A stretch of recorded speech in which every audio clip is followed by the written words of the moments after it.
Today I'm making a banana bread recipe from Joanna Gaines, my favorite diva in the kitchen.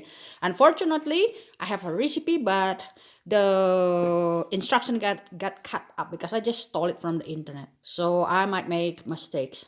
And another unfortunate event is I already put the mashed banana and egg before beaten up the egg like her instruction. Place them on my mixer because this is too recipe today. Too heavy for my beautiful hand. She said add 1 pack of light brown sugar, 1 cup. The recipe is on the description area, you guys, don't worry. Make some more. 1.5 tablespoon vanilla extra pure. 1 teaspoon baking soda. 1 flat teaspoon coarse sea salt. Oops, sorry, it's supposed to be half teaspoon of salt. I put 1. Man, it will be very salty bread today. Slowly, I will pour melted butter 1 stick.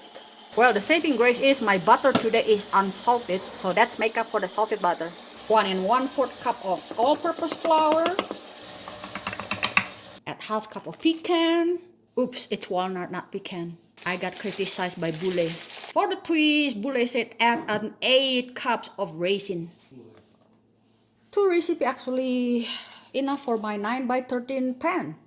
Has been floured and oiled. Sprinkle them a generous amount of healthy walnut. The original recipe said sprinkle them with sugar, but we're too old for that. Bake them 350 degrees for 40 minutes. Ooh, look at that.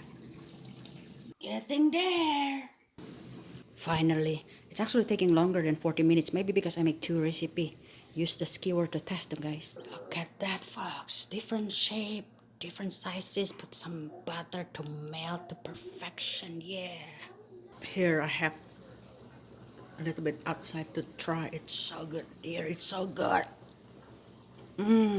Here you go, folks. Banana bread, Joanna Gaines recipe. Twisted a little bit by me. She's practical. Thank you for watching. And you have a great year.